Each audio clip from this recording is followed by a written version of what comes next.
Olá pessoal, tudo bem? Espero que sim. Bom, eu sou Kleber Lucas e esse é mais um vídeo que nós estamos fazendo respondendo algumas questões, tá bom? Essas questões aqui que eu vou estar respondendo com vocês e também falando algumas partes teóricas são referentes às questões que foram passadas no sábado de manhã, que são as questões da atividade avaliativa, tá bom?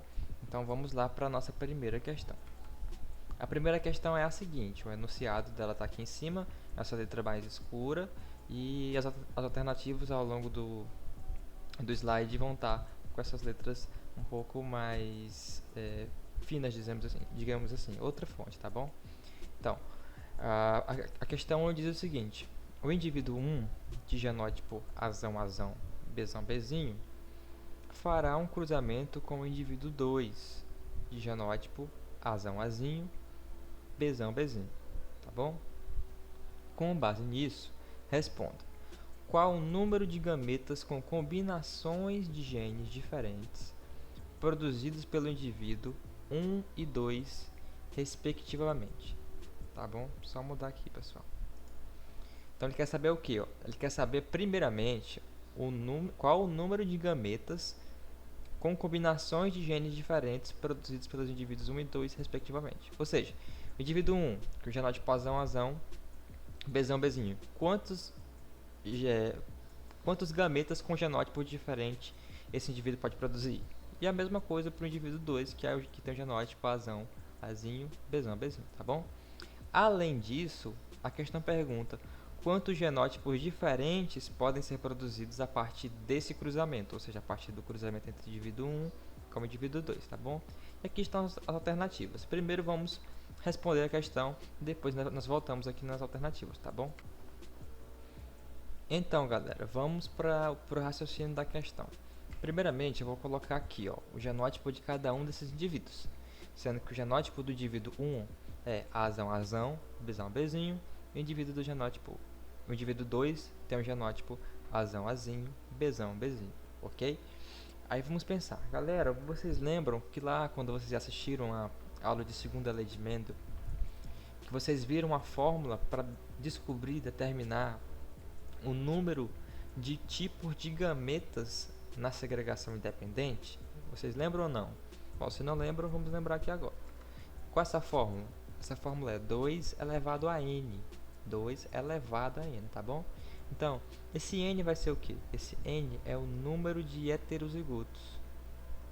Então, o que a gente vai fazer para descobrir, determinar o número de tipos de gametas de um indivíduo na segregação independente? A gente vai pegar aqui, por exemplo, esse indivíduo 1 e quantos alelos, genes heterozigotos ele tem? Apenas um, certo? Sendo o Bzão Bzinho. Então a gente vai fazer o que? Colocar 2 elevado a n. O n é quanto? 1. Então 2 elevado a 1.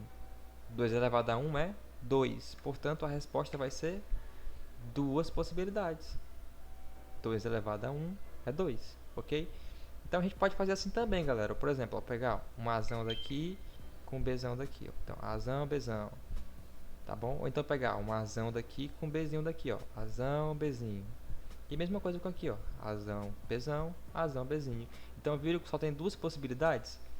Pois é, então, quando você quiser descobrir o número de tipos de gametas possíveis na segregação independente, é só você usar essa fórmula aqui. Nesse caso, tem dois genótipos, ou dois alelos heterozigotos, tá bom? O Azão Azinho e o Bzão Bzinho, ok? Então a gente vai colocar 2 elevado a 2. Então 2 vezes 2 dá 4. Então 4 possibilidades para esse indivíduo 2 quando ele for formar os gametas dele, tá bom? Ok, então aí a gente já tem a primeira parte da resposta. Aí ele pede o que mais? Além disso, quantos genótipos diferentes podem ser produzidos a partir desse cruzamento? Então, a partir desse cruzamento aqui, quantos genótipos podem ser gerados? Vamos ver. Então, coloquei aqui uma tabelinha, um quadro de Punnett. Então, se aqui o indivíduo 1 ele tem duas possibilidades, sendo Azão, Bzão e Azão, Bzinho, essas possibilidades elas vão se repetir, né? Por exemplo, aqui, Azão, Bzão Azão, Bzão, viu? Se repetiu. E aqui, ó, Azão, Bzinho e Azão, Bzinho. Se repetiu de novo?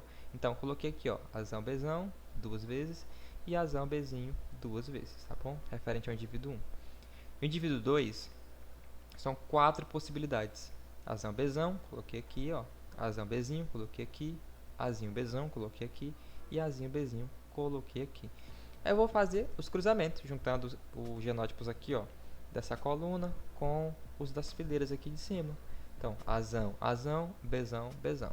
Aqui, ó. Coloquei em azul. Vocês vão já entender porque está colorido. Então, depois, Azão, Azão, com Bzão, Bzinho. Outro indivíduo. E por aí fui fazendo, completei o quadro todinho, tá bom? Então, vocês viram que o total foram de 16 possibilidades aqui, ó. 1, 2, 3, 4, 5, 6, 7, 8, 9, 10, 11, 12, 13, 14, 15, 16, ok? Entretanto, se a gente for reparar bem, algumas dessas possibilidades se repetem. Então, por exemplo, esse indivíduo aqui, ó, tem o mesmo genótipo desse, que é o mesmo desse, que é o mesmo desse. Esse azul tem o mesmo desse outro azul aqui, tá bom? Então ele pergunta quantos genótipos diferentes podem ser produzidos a partir desse cruzamento. Então, se tem uns que se repetem, então eu não posso contar, ó, esse aqui como um, esse aqui como outro. Eu vou contar, ó, eles dois como sendo apenas um só, porque eles são idênticos, tá bom? Então fica da seguinte forma, ó. São 6 possibilidades de genótipos, sendo que o Azão, Azão, Bzão, Bzão tem 2 possibilidades, quer dizer, ocorre 2 vezes após esse cruzamento. O Azão, Azão, Bzão, Bzinho ocorre 4 vezes. O Azão, Azinho, Bzão, Bzão ocorre 2 vezes. O Azão, Azinho, Bzão, Bzinho ocorre 4 vezes. O Azão, Azão, Bzinho, Bzinho 2 vezes. O Azão, Azinho, Bzinho, Bzinho 2 vezes. Portanto, são 1, 2, 3, 4, 5, 6 possibilidades. Então, vamos lá para a questão de volta. Então, aqui questão novamente. Então, a gente já sabe o quê? Que o indivíduo 1 ele pode produzir o quê? Volta aqui, ó. Indivíduo 1, 2 possibilidades. Indivíduo 2, 4 possibilidades, gerando 6 possibilidades totais. Então, 2, 4 e 6. Vamos ver as alternativas. Analisando as alternativas, a gente vê de cara que a alternativa que responde a nossa questão é a letra D. Porque, ó, indivíduo 1, 2 gametas possíveis. Indivíduo 2, 4 gametas possíveis. Assim, resultando em 6 tipos diferentes de genótipo. Tá bom, galera? Então, galera, continuando, aqui é a nossa segunda questão. Vamos ler o enunciado, tá bom? Vamos lá. Do cruzamento de plantas de linhagem pura com flores rosas e pétalas unidas, tá bom? Então, características dominantes. Então, a gente já tem que entender, identificar, ó, que plantas com flores rosas e com pétalas unidas, elas têm as características dominantes, tá bom? Começando de novo. Então, galera,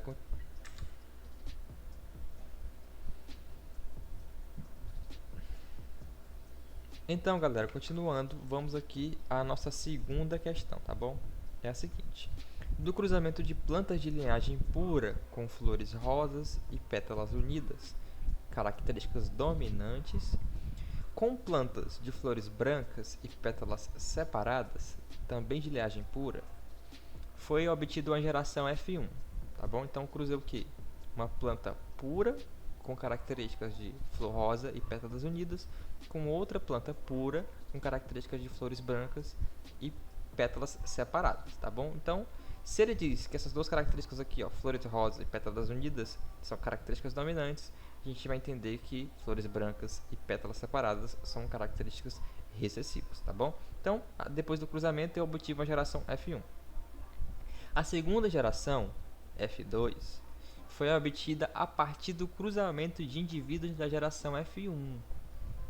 Com base nisso, as proporções fenotípicas das 4 classes na geração F2 será, aí temos aqui, ó, um quadro tipo N, com as proporções, aí a 1, a alternativa 2, alternativa 3, alternativa 4 e alternativa 5, sendo que a gente quer saber as proporções de cada uma das 4 classes, ó.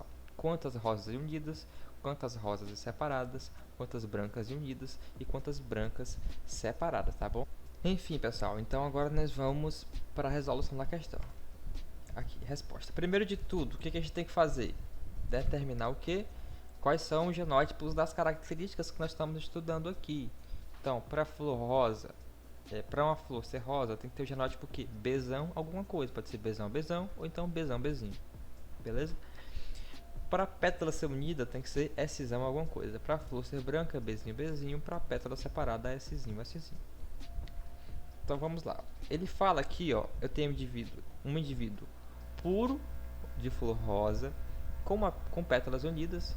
Então indivíduos puros, você, ó, Bzão Bzão, Szão Szão. Cruzando com um indivíduo puro também para as características recessivas. Então, flor branca e pétala separada. Bzão Bzão, Szinho, ou Bzinho Bzinho, perdão, Szinho Szinho aqui. Então, esses dois indivíduos cruzaram e vamos gerar o que, ó? Indivíduos heterozigotos. Bzão Bzinho, Szão Szinho. Aí, esse indivíduo aqui, ó, esses indivíduos da geração F1, eles foram cruzados entre si. Ou seja, eu peguei um indivíduo heterozigoto e cruzei com outro indivíduo heterozigoto. Beleza? Aí, nós temos aqui, ó, a nossa tabelinha. Então, ele quer saber, galera, qual a proporção para cada uma daquelas classes. Lembra lá, quantas rosas e unidas, quantas rosas e separadas, quantas brancas e unidas e quantas brancas e separadas, tá bom? Então, eu peguei aqui, ó, o genótipo de heterozigoto, coloquei aqui do lado, e do outro também coloquei aqui do lado, como vocês já sabem como faz aqui no quadro de Punnett. Realizando os cruzamentos, eu obtive esses resultados aqui, ó. Significa o quê? Que ocorreram 16 possibilidades, mas elas se repetem algumas vezes, tá bom? Então, a gente vai analisar os indivíduos para saber as características, tá bom? Então, para uma flor, primeiramente, a gente saber quantas rosas unidas, que é a primeira classe, a gente vai identificar. Para uma flor ser rosa, ela tem que ser Bzão alguma coisa. E para ela ser unida, ela tem que ser Szão alguma coisa.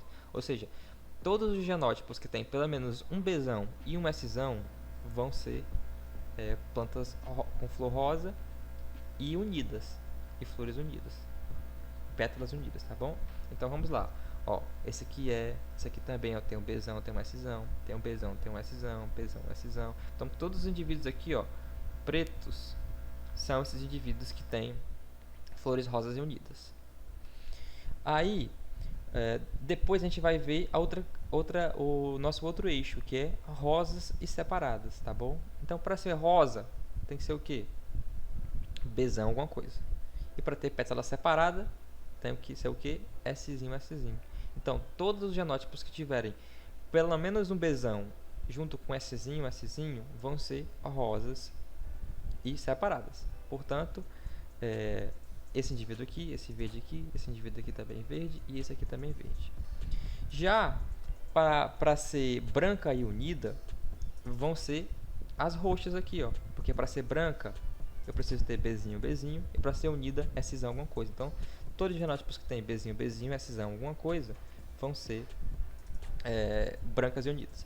Para ser branca e separada, tem que ser o que, ó? Branca, Bzinho, Bzinho, separada Szinho, Szinho. Então, todos os indivíduos que forem Bzão, Bzão, Bzinho, Bzinho, Szinho, Szinho, vão ser brancas e separadas, portanto, só um indivíduo. Então, a resposta final é a seguinte. Rosas e unidas, nós temos uma proporção de 9 de 16. Rosa separada, nós temos a proporção de 3 de 16. Branca e unida, nós temos a proporção de 3 de 16. E branca e separada, a proporção de 1 para 16. Então, essa segue a proporção da segunda lei de Mendel. 9 para 3 para 3 para 1. Tá bom? Então, quando vocês forem fazer uma questão e no enunciado não mencionar, por exemplo, um gene epistático, uma ocorrência de alguma epistasia, quando não tiver no enunciado alelos letais ou algo do tipo, quando essa questão for seguir o princípio da segregação independente, tal qual a segunda lei de Mendel, a proporção vai ser 9 para 3 para 3 para 1. Qual a alternativa aqui? Então, se eu tenho 9 para 3 para 3 para 1, então qual a alternativa que me dá isso nessa sequência? É a alternativa o que? Que é referente ao número 5. 9 rosas unidas, 9 ou 3 rosas separadas, 3 brancas unidas e uma branca separada. Ok, galera?